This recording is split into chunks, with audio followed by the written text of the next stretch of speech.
6장 15절로 17절까지 읽었습니다. 에스라서 6장 15절부터 17절까지 같이 읽겠습니다. 에스라, 느헤미야, 에스더. 그래서 포로 후기의 역사서죠. 에스라서 6장 15절로 17절이 요절입니다.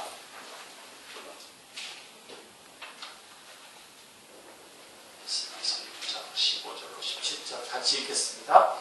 다리오 왕 제6년 아달월 3일에 성전 일을 끝내니라. 이스라엘 자손과 제사장들과 레위 사람들과 기타 사로잡혔던 자의 자손이 줄거이 하나님의 성전 봉헌식을 행하니, 하나님의 성전 봉헌식을 행할 때에 수소 100마리와 수양 200마리와 어린 양 400마리를 드리고, 또 이스라엘 지파의 수를 따라 수염소 12마리로 이스라엘 전체를 위하여 속죄제를 드리고. 요절입니다. 오늘 찬양 아주 뜨겁게 드려서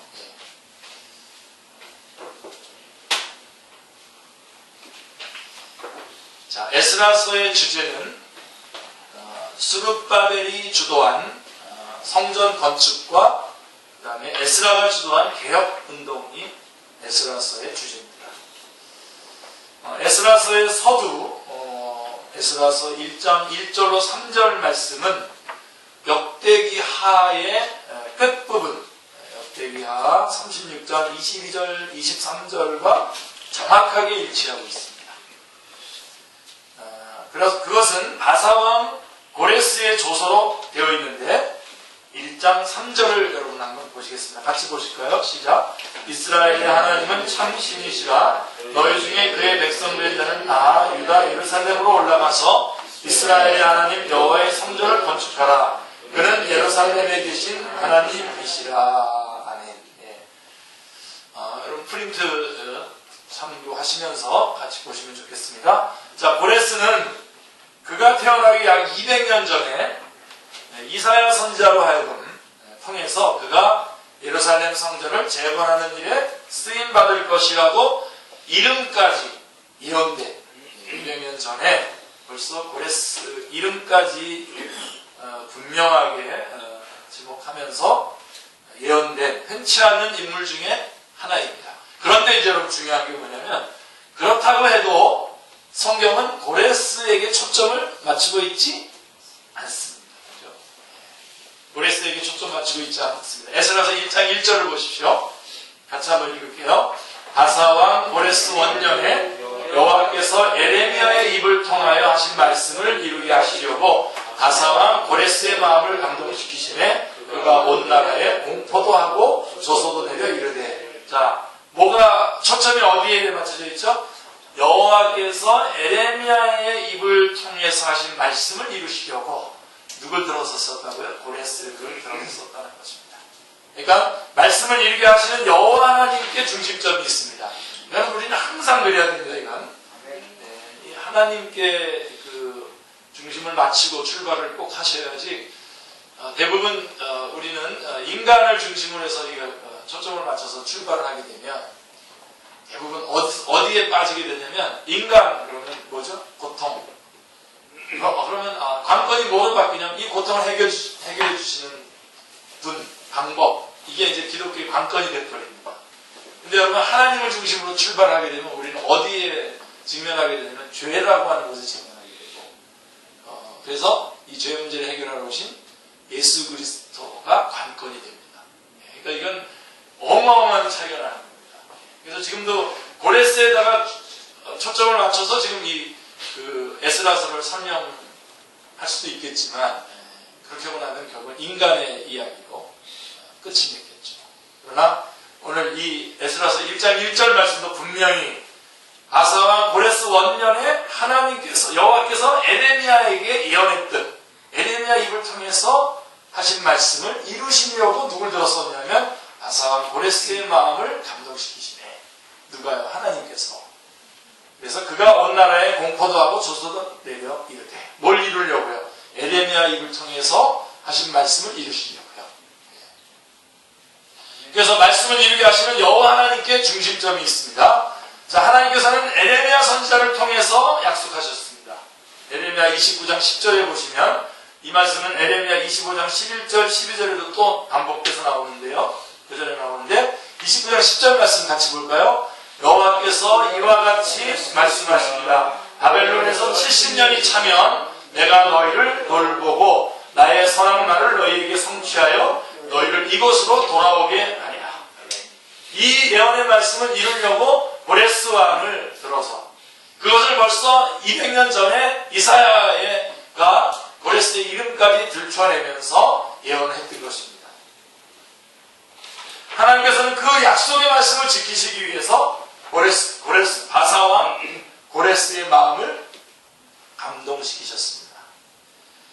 자, 에스라서는 두 부분으로 나누어지는데요. 크게 두 부분으로 나누어지는데 1장부터 6장까지는 바벨론 포로에서 귀환하여 성전을 재건하는 기사인데 총독 스룹바벨과 대제사장 여호수아의 주도 아래 진행되는 내용입니다. 그리고 7장부터 10장까지는 에스라가 주도한 개혁을 전개하는 내용이 나옵니다. 그래서 에스라서와 느헤미야서는 구속사의 맥락에 있어서 새로운 시대가 전개되는 시기입니다. 제가 벌써 왜 새로운 시기입니까? 네, 이건 이 포로 이후의 이야기죠, 그죠? 네, 열왕기 상하를 통해서는 열왕기 상하서를 통해서는 죄라고 하는 원인으로 말미암아 심판이라고 하는 결과를 가져와서 바벨론의 포로가 됨을 보여주고 있죠. 그런데 이 에스라서와 느헤미야서를 통해서는 언약에 신실하신 하나님의 은혜로 다시 말미암아 포로에서 귀환하게 하시는 회복기를 맞이하고 있기 때문입니다. 자, 그들이 회복될 수 있었던 것은 그들이 받을 만한 어떤 그런 꼬투리가 있어서가 아니라 그 근거가 어디에 있습니까? 하나님의 약속의 말씀에 근거하고 있는 것입니다. 여러분 이걸 꼭 찾으셔야 돼요. 그래서 어떤 이런 새로운 전기가 이렇게 회복이 이렇게 진행되고 그럴 때에도 이것이 어떤 이스라엘 쪽에서 어떤 그 해결점을 만들어서 그것이 공로가 돼서 해결되어지는 것 쪽으로 추적하다 보면 못 찾습니다. 항상 어디에서 그 동기가 있냐면 하나님의 약속의 말씀 있는 거죠. 약속의 말씀. 그 하나님의 약속의 말씀이 아니면요 이스라엘은 포로에서 돌아올 수가 없습니다. 그들이 회복될 만한 어떤 그런 것들을 있어서가 결코 아니라는 것입니다. 다시 말해서 열왕기 상하가 문제라고 한다면 에스라서와 느헤미야서는 그 해답인 셈이죠. 그러므로 그들이 돌아올 수 있었던 것은 그들에게 그럴 만한 자격이나 공로가 있어서가 아니었습니다. 여기에는 중요한 구속사적인 의미가 내포되어 있습니다. 자, 첫째로 하나님의 명예입니다. 하나님의 명예. 절대로 우리 구속사, 하나님의 나라 이렇게 우리가 지금 성경을 볼 때에 구속사의 여긴 성경 구속사죠. 구속사적인 관점으로 그리고 하나님의 나라를 관점으로 우리가 말씀을 보게 되는데 첫 번째가 뭐냐면 지금 이들이 다시 돌아오는 회복의 그 역사의 그 핵심에는 뭐가 있냐면 하나님의 명예가 걸려 있었던 거죠. 하나님의 명예. 하나님의 백성인 이스라엘이 이방의 포로로 방치되어 있다는 것은 하나님의 이름과 명예가 걸려 있는 문제였던 것입니다. 에스겔 36장 22절은 이렇게 말씀하고 있는데요. 우리 같이 한번 보겠습니다. 그러므로 너는 이스라엘 족속에게 이르기를 주 여호와께서 이같이 말씀하시기를 이스라엘 족속아 내가 이렇게 행함은 너를 위함이 아니요 너희가 들어간 그 여러 나라에서 더럽힌 나의 거룩한 이름을 위함이라. 아주 분명하게 이렇게 기록되어 있는데도 여러분 이런 거 외면하시면 안 됩니다. 분명한 지금 너희를 위함이 아니라 뭐라고요? 너희가 들어간 그 나라에서 더럽혀진 나의 이름을 지금 회복시키기 위해서 너희들을 지금 포로된 곳에서 건져내고 있다는 겁니다. 그러니까 다시 말하면 여러분 로마서 3장 21절로 26절에서도 강조했던 것처럼 우리의 구원이 먼저가 아닙니다. 그렇죠? 뭐가 먼저입니까? 하나님의 영광, 하나님의 의, 하나님의 그 공의로우심, 원천이죠. 이것을 드러내고 그래서 우리도 의롭다 하고 그러는 거죠. 그 안에서 의롭다 하고 그러는 것입니다. 로마서 3장 21절로 26절에서도 사도 바울은 복음이 하나님의 의가 나타난 것임을 말씀하면서도 자기의 의로우심을 나타내게 하심이니 자기의 의로우심을 나타내사 즉 하나님의 의로우심을 드러내는 것이 더 중요함을 말씀해주고 있습니다. 아마 여러분 귀에 딱지가 붙을 정도로 제가 이 말씀을 계속할 겁니다. 놓치지 마십시오. 우리가 중심이 아닙니다. 어느 순간 여러분 우리가 중심의 자리에 딱 들어가게 되면 아까 말씀드렸죠. 핵심이 어디로 돌아가냐면 우리가 겪고 있는 고통으로 핵심이 돌아가고 이 고통을 해결해주면 그가 누구든지 그가 구세주가 되는 거예요. 그게 돈이면 돈이 구세주가 될 거예요. 그러나 핵심은 하나님의 영광. 그렇다면 그 하나님의 영광, 그래서 바벨론에서 더럽혀진 하나님의 이름을 깨끗하게 하기 위해서 우선 이것이 구속의 역사 초점이 바뀌는 거죠. 그 다음에 두 번째로는 첫 번째는 하나님의 명예에 관한 것이었고 또 하나는 계획하고 언약하신 바를 이루기 위해서입니다. 예언의 성취. 하나님의 뜻은 난관이나 방해에도 불구하고 철회되거나 중단됨이 없이 완성되어야 하기 때문입니다. 바로 이것 때문에 이들은 지금 돌아오는 겁니다. 포로에서 돌아오는 겁니다. 여기에는 이스라엘 백성들의 어떤 꼬투리가 있어서도 아니고 또 하나는 고레스 왕이 착한 왕이라서 그런 것도 아니고 중요한 것은 하나님의 언약이 이루어져야 예언된 것이 성취되어야 되기 때문에 이것이 진행되는 거예요. 그래서 우리의 상황과 관계없이 불구하고 철회되거나 중단됨이 없이 하나님의 뜻이 이루어지고 관철되어진다고 하는 것을 말씀해주고 있는 것입니다. 그들은 메시아가 탄생해야 할 혈통이요 가나안은 메시아가 탄생해야 할 땅이었던 것입니다. 그래서 그들이 바벨론 포로에 있음에도 불구하고 하나님의 구속의 역사는 끊임없이 진행됐다는 것과 그 다음에 그 가나안 땅, 약속의 땅을 하나님께서 약속한 대로 돌아오게 해주셨다고 하는 것입니다. 자, 여러분 하나님께서 아브라함에게 세워주신 언약은 세 마디로 되어 있는데요. 땅을 주겠다는 겁니다. 그 다음에 자손을 주겠다는 것입니다. 그 다음에 내 자손으로 만민이 천하 만민이 복을 받으리라. 이게 아브라함에게 있었던 메시아 언약 아닙니까? 22장 창세기 22장 18절. 그러므로 언약 백성들은 메시아를 보내시려고 예비하신 약속의 땅 가나안으로 돌아와야만 했던 것입니다. 그리고 이제 세 번째로 이들이 다시 돌아오게 되는 그 근거는 뭐냐?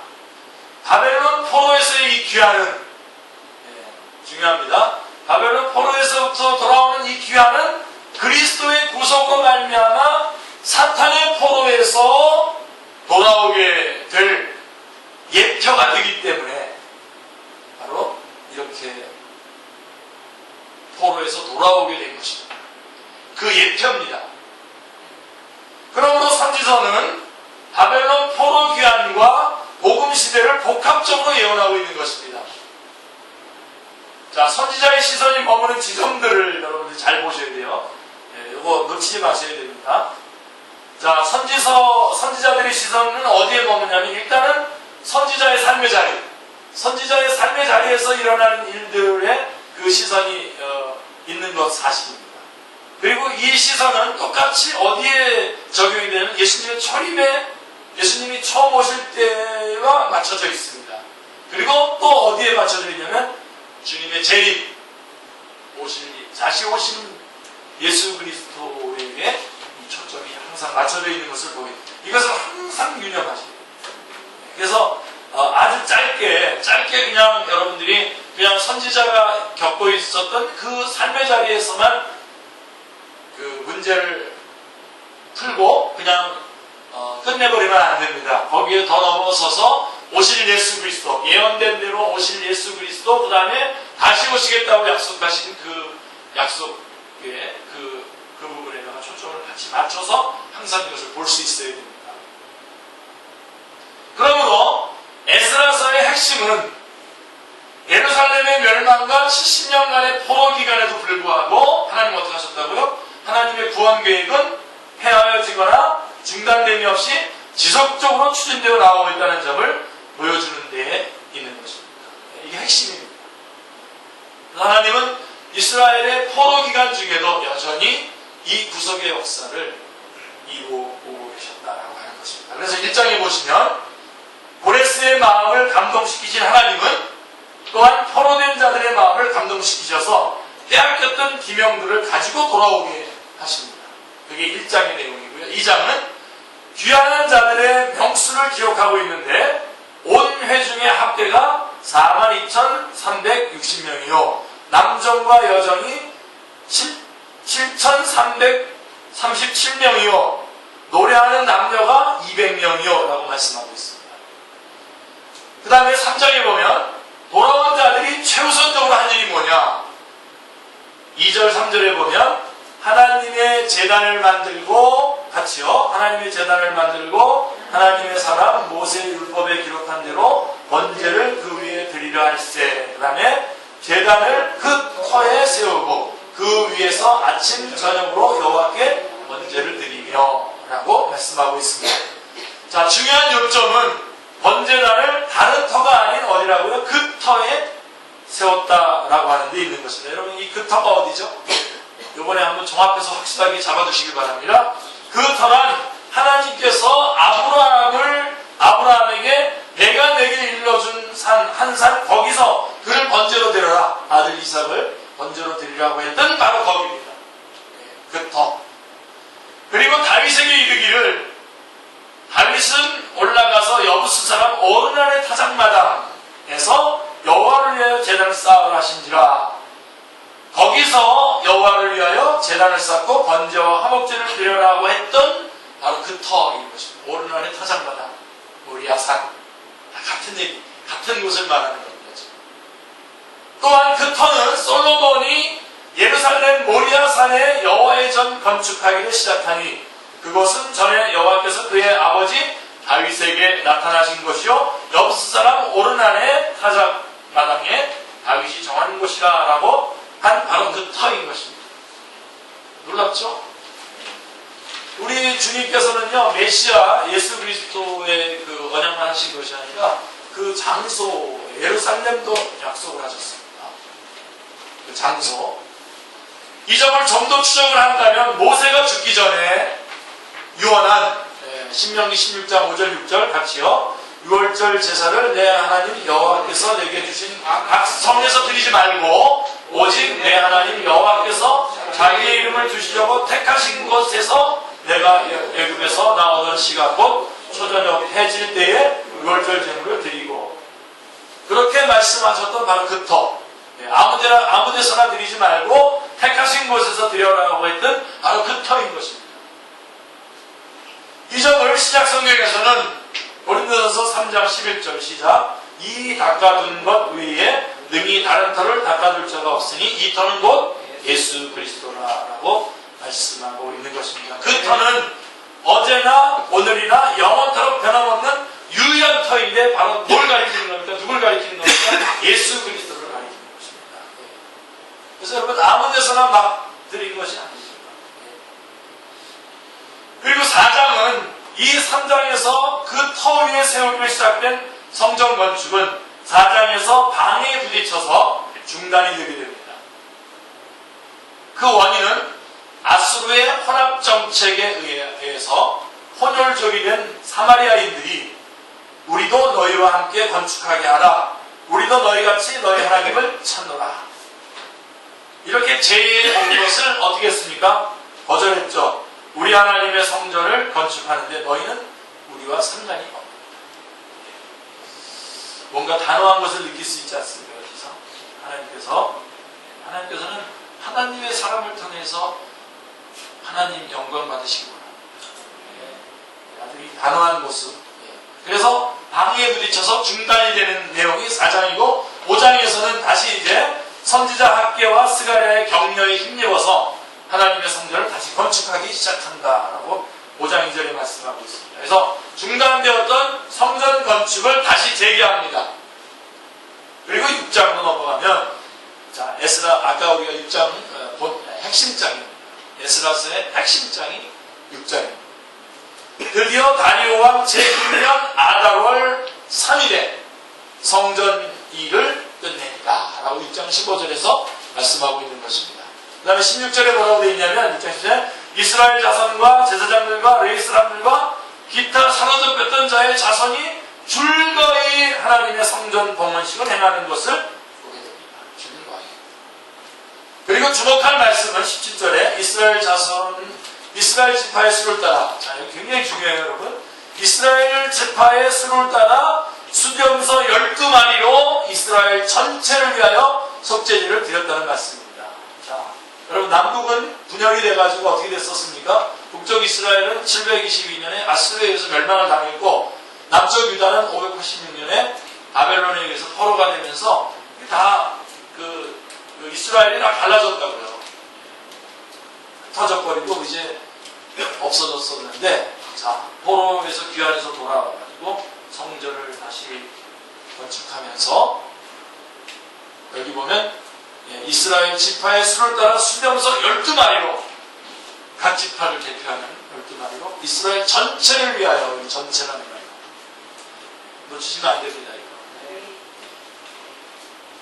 이 말씀은 500년 가까운 세월 동안 분단되었던 남북이 아픔의 상처를 딛고 하나의 재결합됨을 보여줍니다. 아수르로 끌려간 북쪽 이스라엘은 영영 돌아오지 못하였지만, 그들 중에 경건한 자들은 남쪽 유다에 귀순하여 12지파의 명령은 끊어지지 않았던 것입니다. 할렐루야. 주님께서 이스라엘을, 오늘날의 이스라엘을 우리 그리스도인들 말합니다. 후에 에스라와 함께 돌아온 자들이 번제와 속죄제를 드렸을 때에도 어떻게 했습니까? 이때도 이스라엘 8장 35절에 시작, 이스라엘 전체를 위한 숫송아지가 12마리요, 또 수양이 96마리요, 어린 양이 77마리요, 또 속죄제의 수점서가 12마리였다고 말씀하고 있습니다. 이스라엘 전체를 위한 것이라고 했습니다. 이스라엘 전체. 이 점에 관하여 에스겔 선지자는 예언하기를, 다시 한번 같이요. 37장, 에스겔 37장 22절 시작. 그들이 한 나라를 이루어 한 임금이 모두 다스리게 하리니 그들이 다시는 두 민족이 되지 아니하며 두 나라로 나뉘지 아니할지라. 이렇게 말씀하셨던 것입니다. 나아가서 이 말씀은 유대인과 이방인이 예수 그리스도 안에서 하나가 될 영적인 통일을 전망하고 있는 것입니다. 아멘. 포로 귀환과 성전 건축을 주도한 스룹바벨은 여러분 왕족입니다. 이런 거 놓치지 마셔야 됩니다. 유다의 19대 왕은 여호야긴, 역대상에서는 여고냐라고 되어 있는데 여호야긴의 손자입니다. 왕족입니다. 끊어져서 그렇지 왕이 될 사람이 됐습니다. 그래서 계속해서 이 왕족에 의한, 유다 지파 왕족에 의한 족보가 계속해서 이어져 나가는 것을 보게 됩니다.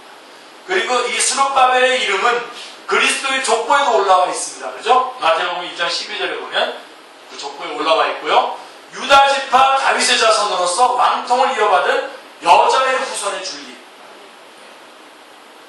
이것은 뭘 얘기하는 겁니까? 포로 기간 중에도 다윗의 위는 끊어짐이 없이 이어져 내려왔음을 말씀해주고 있는 것입니다. 할렐루야. 놀라운 하나님의 열심, 하나님의 변함없는 그 구속의 구원 계획의 진행입니다. 그죠? 자, 그리고 이제 7장부터 10장은, 자, 그런가 하면 개혁운동은 어느 쪽에서 진행을 시켜야 될까요? 자, 1차 귀환으로부터 약 80년 후에 제2차로 귀국한 에스라에 의해서 주도가 되었습니다. 그러니까 6장과 7장 사이에 80년의 공백 기간이 있는 것입니다. 에스라는 이스라엘의 하나님 여호와께서 주신 모세율법에 익숙한 학자였다고 말씀하고 있습니다. 그는 대제사장 아론의 16대 손이라고 성경은 밝히고 있습니다. 그렇죠? 유다지파가 성전을 짓고 유다지파 왕족인 스룹바벨에 의해서 성전은 지어지고, 개혁운동은 제사장 지파인 아론의 후손 에스라가 학자인 에스라에 의해서 주도가 되고 있는 것을 보게 됩니다. 에스라가 7장 10절에 보면 에스라가 여호와의 율법을 연구하여, 이것도 같이 읽겠습니다. 에스라가 여호와의 율법을 연구하여 준행하며 율례와 규례를 이스라엘에게 가르치기로 결심하고 돌아왔다고 말씀하고 있습니다. 그러니까 에스라는 왜 돌아왔냐?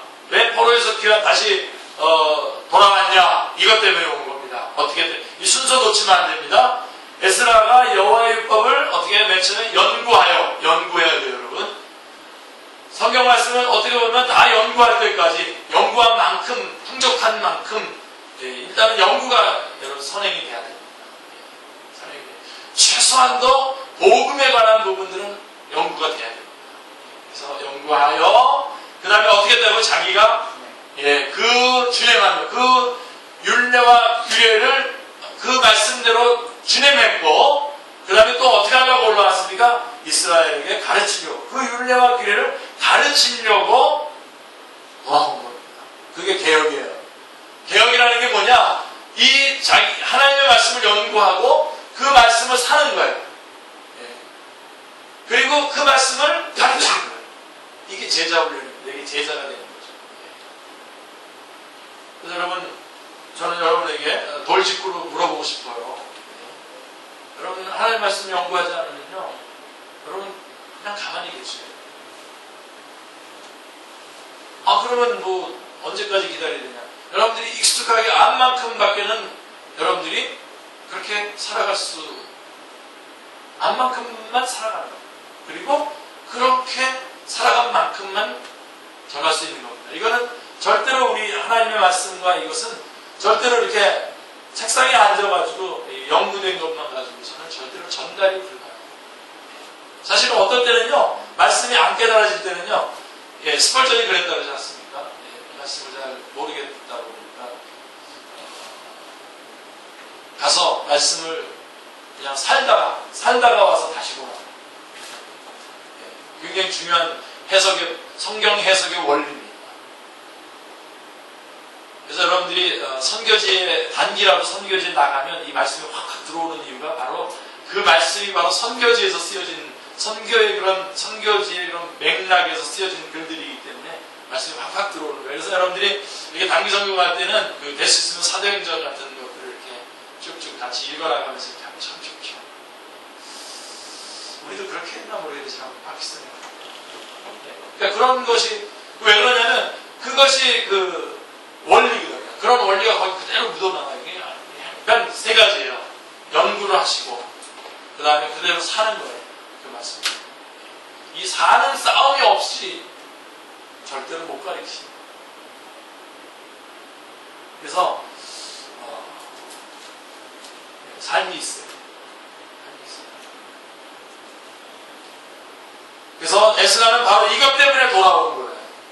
율법을 연구하며 준행하며 율례와 규례를 이스라엘에게 가르치기로 결심하고 돌아왔다고 말씀하는 것입니다. 여러분, 우리 요한에서 영적인 지도자들이 나오고 앞에 서는 사람들이 자주 나오게 되는데, 여러분들 앞에 서시고 인도하는 사람들, 그 다음에 여러분들 각각 이제 곳곳에서 여러분들이 리더의 역할을 하게 될 텐데, 이것대로 여러분들이 끊임없이 여러분들이 이 싸움을 해내지 않으면 안 돼요.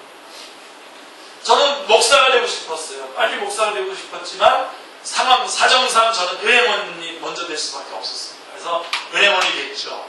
제가 시간을 좀 많이 활용하고 싶어가지고요. 굿뉴스 바이블을 같이, 요새는 잘 안 나오더군요, 그 성경이. 요새는 이제 NIV로 성경으로 많이 바뀌었는데, 영어 성경 굿뉴스 바이블이 있어요. 그래서 그거를 다 뜯어가지고요, 한 장씩 뜯어가지고 제가 이렇게 책을 가지고 이렇게 보면은 찍히니까 근무하면서 그걸 한 장씩 다 뜯어가지고 다 씹어 먹었습니다. 그래서 여러분, 제가 굿뉴스 바이블은 제가 사실 있어요. 그게 좀 NIV보다도 좀 더 이렇게 쉬운 영어로 되어 있는 건데요. 근데 그걸 그렇게 그런 처절한 싸움이 있었다면 있었고, 말씀에 대해서 절대로 연구하고, 그래서 어떤 예를 들면 로마서를 가르친다 할 때는 로마서에 관련된 책을 읽어대고 하는 사람들이 있었던 거죠. 그런 것들이 여러분에게도 있길 바랍니다. 네, 여러분에게 바랍니다. 절대로 여러분 어떤 이런 그 분위기와 어떤 아는 사람을 통해서 어떤 자리에 세워지고 이러는 것을 여러분들이 스스로 거절하시고 여러분들이 정말 말씀으로 여러분들이 정말 내공, 실력을 갖추셔야 돼요. 에스라가. 그래서 그가 또 그 말씀대로 삶을 싸움을 해냈고 그리고는 그것을 가지고 가르친 거예요. 제가 다시 말씀드리지만 제자훈련이란 뭐냐? 제자훈련이란 하나님의 말씀을 공부하고 그 말씀대로 살아가는 것을 체킹하는 것이 제자훈련. 그래서 그 말씀대로 살아가니까 말씀대로 이루어지는 것을 이루어질 때 뭐가 생기냐면 성경적인 세계관이 생기는 거예요. 그래서 내 안에 비성경적인 세계관들이 빠져나가고 그 성경적인 세계관이 내 안에서 차이는 거죠. 그거를 채우는 것이 제자훈련입니다. 다 차여지면 제자가 되는 거예요.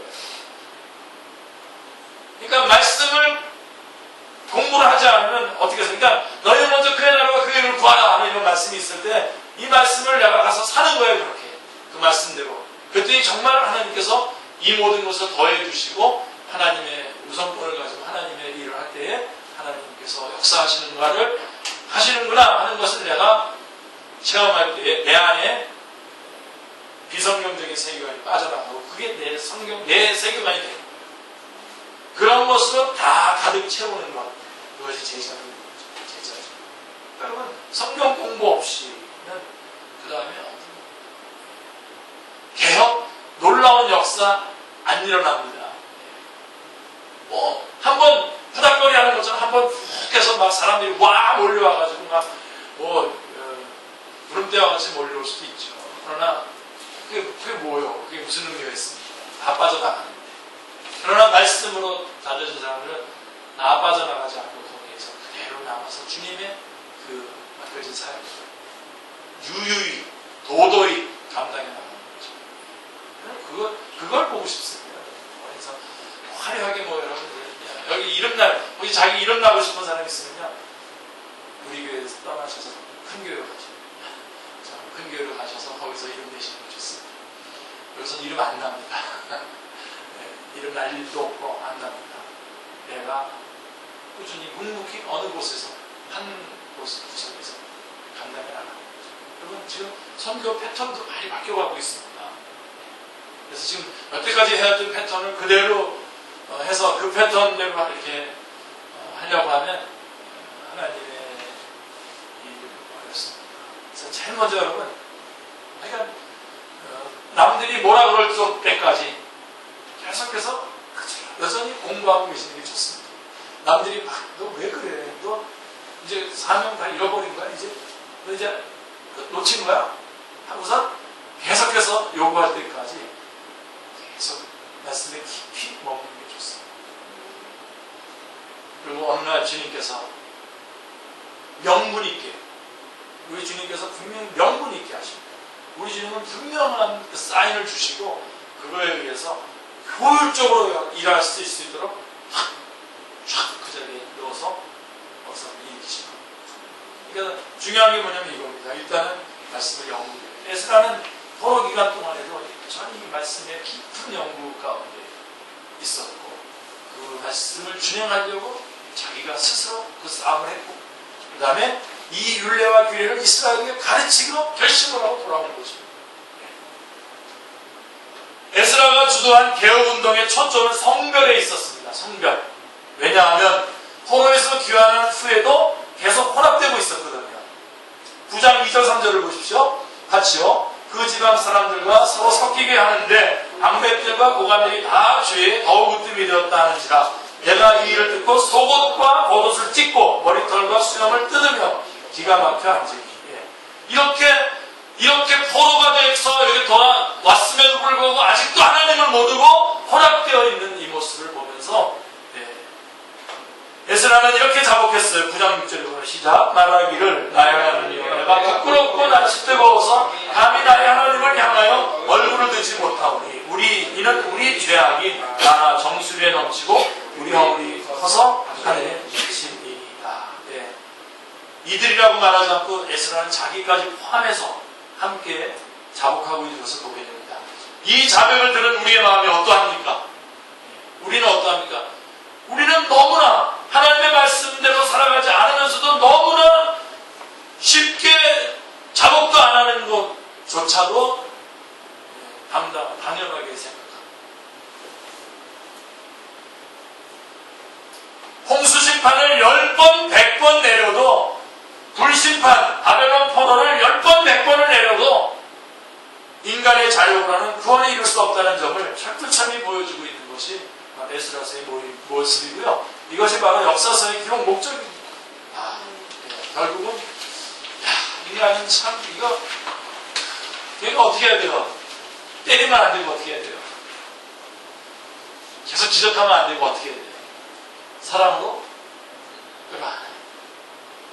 이 비밀을 놓치면 피곤한 인생을 살게 될 겁니다. 여러분 보세요. 지금 바벨론 포로에서 돌아왔는데도 70년간 지금 막 그렇게 하나님의 그걸 보고선도 돌아와서도 역시 혼합되어 있다는 거죠. 아직도 우상 죄와 다시 말해서 메시아 언약을 붙잡지 않고 다른 것을 통해서 구원받고 다른 것을 통해서 복받으려고 했다는 겁니다. 그래서 에스라가 같은 마음으로 작업을 했다는 겁니다. 그러니 또 두들겨 패지 말고 그래 원래 그렇구나.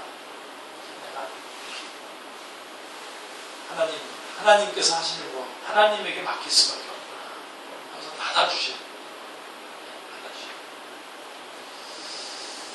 여러분 혹시 사람을 혹시 여러분이 변화시켜 보신 적 있습니까? 여러분 힘으로. 다윗 같은 경우도 다 변화됐는 줄 알았는데요. 보니까 나중에 죽기 전에 아들한테 슬그머니 유언을 하는데 옛날에 자기한테 내들었던 그 사람도 싹 흘려가지고 박살내잖아.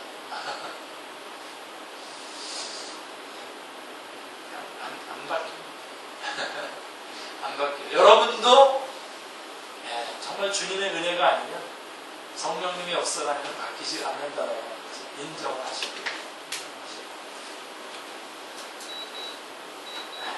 그래서 우리가 빨리 자력구원의 불가능성을 빨리 인정하기를 원하십니다.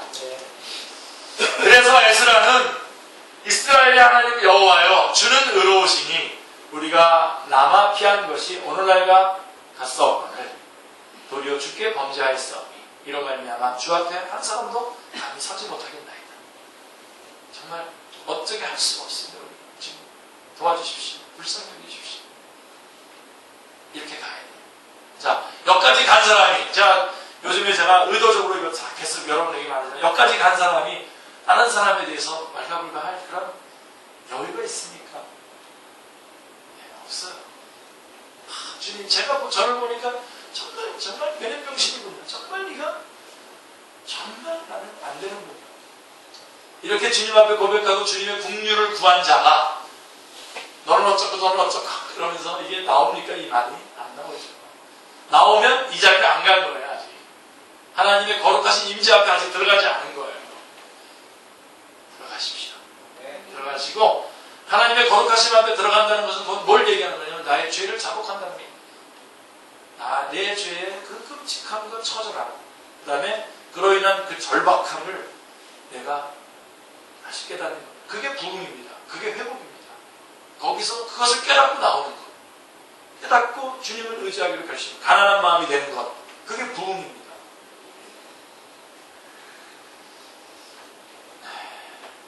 제가 여기다 구체적으로 기술해 놨습니다. 기억해야 할 것은 성별의 삶도. 이 개혁의 핵심이 성별인데요. 이 성별의 삶도 메시아 언약을 지킬 때, 메시아 언약을 보수할 때만이 가능하다는 점을 에스라서를 포함한 역사서가 보여주고 있다는 점입니다. 은혜를 놓치게 되면 윤리에도 실패하게 된다는 말씀입니다. 이 은혜를 놓치면 자꾸만 인간관계에서 자꾸만 부딪혀요.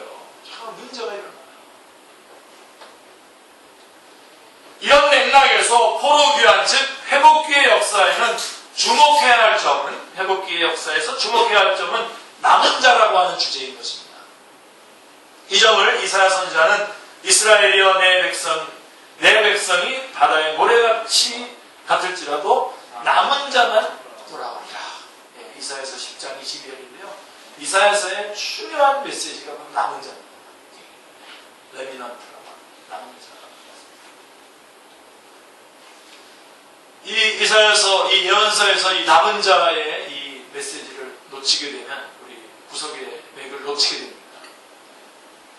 남은 자라고 하는 주제는 포로 귀환에 국한된 것이 아닙니다. 홍수 심판 때도 어떻게 됐죠? 보는 바대로 인간의 소행으로는 멸절될 수밖에 없었던 것을 하나님께서 주권적으로 남겨놨지. 몇 명을 남겨놨습니까?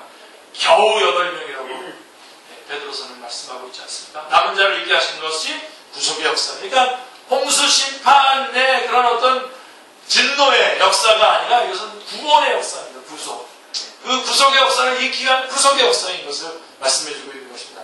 하나님의 역사는 예루살렘에 잔존해 있던 자들도 아니고 그렇다고 포로된 자 전부도 아닌 그 중에서 남은 자에 의해서 계승되어 가고 있었던 것입니다. 주님의 약속이 있었던 남은 자들. 에스라도 기도하기를 이렇게 기도했어요. 9장 13절 같이요. 우리의 악한 행실과 큰 죄로 말미암아 이 모든 일을 당하였사오나 우리 하나님이 우리 죄악보다 형벌을 가볍게 하시고 이만큼 백성을 남겨주셨사오니 라고 말씀합니다. 이만큼 백성을 남겨주셨다는 것을 에스라는 주목하고 있는 것입니다. 그리고 그거를 감사하고 있는 것이죠. 성전을 중건한 후 단행된 에스라의 개혁운동의 초점이 이방 족속과 서로 섞이게 된 통원 문제가 중심 과제가 된 것도 남은 자에 대한 성별과 정화에 있었기 때문입니다. 그냥 아무나 여기에 끼어들어서 그 구속의 맥을 이어가는 것이 아니었다라고 하지. 그들은 메시아가 나타나야 할 혈통을 보존해야만 했던 것입니다. 여자의 후손의 그 혈통을 보존해야만 했던 것입니다. 구약교회의 그 언약을 보존해야만 했던 것입니다. 바벨론의 포로가 되었다가 돌아온 것은 애굽의 종되었다가 해방된 것과는 구속사적인 의미가 전혀 다릅니다. 왜 그러냐면요. 자, 출애굽 사건은 사망에서 생명으로 옮겨진 구원과 관계가 있습니다. 그거에 대한 예표고요. 그래서 그때는 세례의 의미라는 홍해 도하에 물이 강조되었죠. 그러나 바벨론 포로로부터의 귀환은 징계와 관계가 있기 때문에 범죄 때문에 지금 메시아 언약을 놓쳤기 때문에 그들이 포로가 된 거 아니었습니까? 그래서 불이 강조되어 있습니다. 에레미야 1장 11절부터 17절이 그 내용을 담고 있습니다. 그래서 그들에게 대하여 이는 불에서 꺼낸 거슬린 나무가 아니냐라고 말씀하고 있었던 것입니다. 이는 다윗에게 언약한 바, 다윗 언약이 있죠. 사무엘하 7장 14절. 그가 만일 죄를 범하면 내가 사람의 매와 인생의 채찍으로 징계하시겠다던 징벌이었던 이렇게 징계는 하실지언정 어떻게 했습니까? 맥은 그 계통으로 끊임없이 왕이 나오고 결국은 그 왕이신 예수 그리스도께서 오시는 거죠. 그러나 사울왕은 어떻게 했습니까? 메시아 언약의 원줄기가 아니기 때문에 잘못이 드러나자 바로 폐위된 거죠. 그러나 다윗에게는 그렇게 하지 않았다 그랬습니다. 사울과 같이 하지 않았다. 하나님께서 자기 백성을 불가마 속에 집어넣으셔서 시련을 당하게 하신 목적이 어디에 있었습니까? 70년간. 이에 대해서 이사야서는 바벨론으로 끌려갈 것을 말씀하시면서 밤나무와 상수리나무가 뱀을 당하여도 그 구루터기는 남아있는 것. 그 구루터기가 이게 남은 자.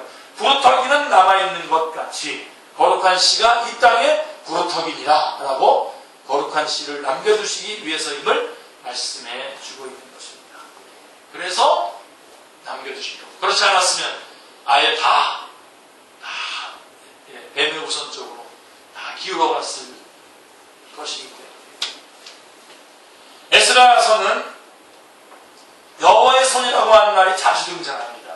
7장 9절, 28절, 8장 18절, 22절, 31절 여호와의 손이 자주 등장하는데 이것은 포로에서 귀환할 수 있었던 것이나 성전 증건 및 개혁운동 등이 여호와의 손에 의해서 이루어졌음을 뜻하는 것입니다. 여호와의 손이 누구에게도 임하셨죠? 예, 고레스, 그 다음에 또 스룹바벨, 또 에스라 등을 붙잡으셔서 그들을 도구로 사용하셨습니다. 하나님의 손이 움직이신 것입니다. 그래서 여러분 우리가 에스라, 느헤미야, 에스더가 이게 포로 후기의 역사서인데 특별히 에스라, 느헤미야, 그 다음에 에스더서에 보면은 하나님의 이름이 하나도 안 나오지만 우리가 그 에스더서의 그 역사 속에서 하나님의 손이 움직이고 있는 것을 우리가 볼 수 있는 거죠.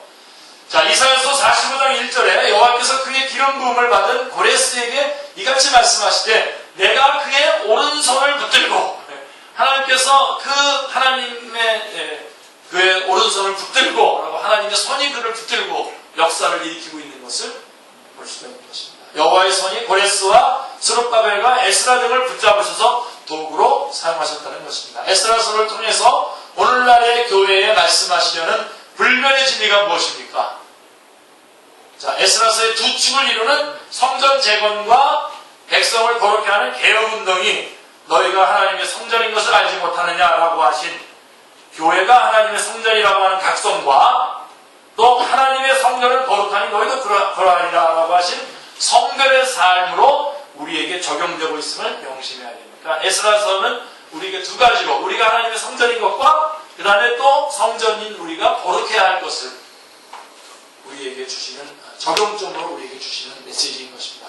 자, 남은 자라고 하는 주제가 우리에게 중요하게 다가오는 것은 신약 성경에서도 물은 표면적 유대인이 아니요 이스라엘에게서 나는 그들이 다 이스라엘이 아니요 그런즉 이와 같이 이제도 은혜를 따라 택하심을 따라 남은 자가 있느냐라고 하고 말씀하고 있기 때문입니다. 그래서 여러분 우리는 그 남은 자의 그룹에 속해서 주님께서 이루게 하시려고 하는 하나님의 구원 계획의 그 당사자들이 되어야 되고, 늘상 이 구속사를 하면서 결론 내리는 것처럼 이 구속의 역사를 우리 선배들이 감당을 했습니다. 그리고 주님 앞에 갔습니다.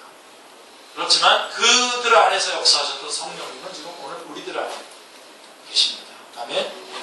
이 성령님을 의지하여 이 구원의 계획을 계속해서 이루어나가. 특별히 우리가 하나님의 성전인 것과 그 다음에 하나님의 성전이 거룩한 성별된 삶을 요구하고 있는 것입니다. 성별된 삶이라는 것은요, 사랑하는 겁니다.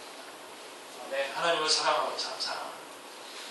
오전에도 제가 메시지 했지만 우리 성전 안에서 사랑이 다시 뜨겁게 일어나는 하나님께 대한 사랑,